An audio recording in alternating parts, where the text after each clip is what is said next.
We are not going to waste any time, ladies and gentlemen. My name is Ango, and I talk about professional wrestling. And today we got a massive video to discuss tons of things. And we're just going to kick things off with Aleister Black.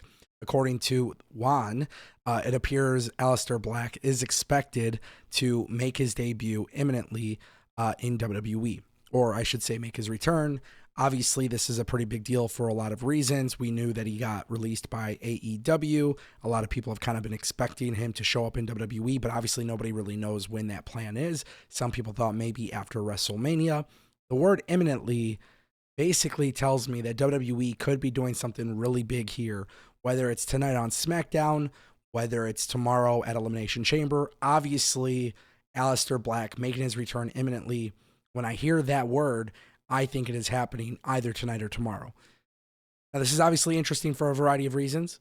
There is a lot of things that I think a lot of people are, I think when you look at the IWC and you kind of listen to what people have said about him in AEW and that he's not a good worker, and a lot of people try to diminish his work, I think it's been very unfair and unjust. Quite frankly, I think Malachi Black is a very, very, very great performer. I don't think Vince McMahon booked him well, and I sure as hell don't think Tony Khan booked him well. And I've been very adamant about that. And obviously, somebody who did a great job with him before was Triple H. Triple H is not a perfect booker, but WWE in 2025 is far greater than what we saw many, many years ago under the Vince McMahon era.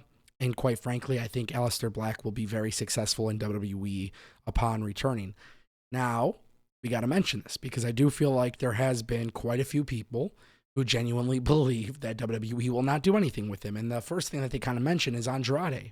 Guys, Triple H has shown us that time and time again, when it comes to getting people on TV, he will utilize them. And he's going to do things with them, but a lot of it will be filler until that opportunity opens up for him to actually push somebody. Bronson Reed and Karrion Kross were a great example of this. We see them on TV often, do some big things here and there, but they haven't really been able to break through that ceiling. And it's not WWE holding them back. It's just there's other people that have been in priority. And so I think Aleister Black is kind of going to be in the same situation. He's going to go out there. He's going to have matches. He's going to have great matches. He's going to have some storylines. But I'm not expecting them to put the world title on him anytime soon. However, with that being said, Triple H, Aleister Black, or Malachi Black, I don't care what you call him, he should be a World Heavyweight Championship contender at some point. So please, please, please give us something new. Give us something fresh. Bring him in. Do things the right way. And you will see a lot of success. That is what I'm expecting. Speaking of Triple H, he's got a lot to say about Elimination Chamber. And quite frankly, some people are going to think I'm hating here. But I'm going to be honest. If Triple H does not deliver an industry-changing weekend, then I am going to call him out on his shit. Triple H shared on Twitter that Elimination Chamber will be an industry-changing weekend. He has revealed big talk regarding this weekend. It kind of reminds me a little bit of Tony Khan. Major announcement this, major announcement that, game changer, this and that, yada, yada, yada. Quite frankly, it's promoter jargon. I'm not a fan of it, never been a fan of it. Triple H is obviously big talking right now. If Triple H does not deliver a great weekend of content, it will reflect poorly on him and people will not invest in what he has to say. So obviously, I'm not going to be a hater until we see what happens at Elimination Chamber. But if you're promising, oh my God, just thinking about this is crazy. If you're promising an industry-changing weekend and you do not deliver anything good, no surprises, no big debuts, nothing. If you don't got the people talking after Saturday night, then you failed. And I think this is a very, very, very, very big thing because Triple H and TKO, they're doing a wonderful job and their shows have been great. But we are on the road to WrestleMania. We've talked about this on the live streams. Maybe there's a little bit of fatigue. But for some reason, for some odd reason, it feels like this year, the build, aside from a few stories, has kind of been underwhelming. There's still time to get us more excitement, but I think that starts at Elimination Chamber. So therefore, Triple H really has to be good about what they're presenting and what they plan on doing. Quite frankly, I don't know if I have the belief. And it's not an anti-WWE thing or a pro-WWE thing. It's just looking at the card, as I've said on the live prediction show. Yeah, there's a lot of opportunity to make a splash. It's just how they go about it and how they do it. And obviously, Elimination Chamber only has 4 matches. Triple H has made a lot of last-minute changes for SmackDown tonight. We'll see what happens. Going back to what I said about Aleister Black, potentially, showing up tonight on SmackDown, that would be a start.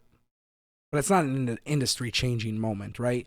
So they got to make a big splash tonight on SmackDown, and then I would go as far as saying they got to make a very, very, very big splash at Elimination Chamber. Promoters are going to promote. They're going to say what they want, but we got to hold them accountable.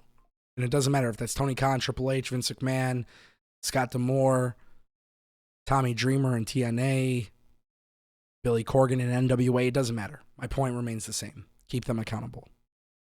And that brings us to AEW. Layla Hirsch is gone from the company. Layla Hirsch was somebody who had a lot of promise in AEW. She's not the only one that's leaving the company, guys. I've heard from people. There's been people who have told me this. There are many more cuts happening in AEW. Layla Hirsch is just one that's being made public now. There are some others that may have happened behind the scenes that have yet to be revealed and will be revealed. There are more coming. Brian Alvarez was also talking about this. Basically, it's pretty well known that more people are going to be exiting the company. Obviously, you never want to see people lose their job. Obviously, this is their livelihood. It's the same thing I say about WWE and their releases or people not being re-signed. Like, thank God the wrestling industry is healthy and there's a lot of great companies. But I think it's very clear. Regardless of what anybody want to say in this situation, it is very clear Tony Khan is having a lot of money going towards contracts. And I like to call them dead contracts because people are not used. There's a lot of people not being used and they're spending a lot of money on them. And Tony Khan is a little bit different than WWE. You don't really hear of releases too often. But Layla Hirsch's contract not being extended, many others leaving the company. Yeah, it's obvious. It's very clear Tony Khan and AEW are trying to save money. Plus, if you're bringing in Josh Alexander, you're bringing in Speedball. That costs money, right? So the good thing is pro wrestling is healthy. The good thing is TNA exists and WWE exists and AEW exists and NWA and GCW and all these other companies. Layla Hirsch, just a quick note, very big fan of her. Very, very big fan of her. She did a lot of great things in the beginning of AEW. She was there. I wish they would have done more, and then obviously she got injured but a lot of great talent there. So in my opinion, I want to see some of these people who leave AEW go on to have great careers elsewhere, wherever that may be. But obviously, Tony Khan and AEW have spent a lot of money on talent. They don't know how to utilize talent across 4 hours of programming. And this is the result of it. I know that's going to bother some people. Quite frankly, I don't care. Business is business. And at the end of the day, the truth is, as much as it pains me to see people not having a job on this level, this platform, right? It sucks. And this is the result of somebody overspending money on talent. So you have to make cuts. And maybe Tony Khan is not directly cutting talent, but what Tony Khan is doing is essentially not re-signing them. And so therefore, we're going to hear more and more names come out. It's going to get revealed. And I think, listen, this may have even come out sooner, but it's happening in real time. Let me know what you guys think down below.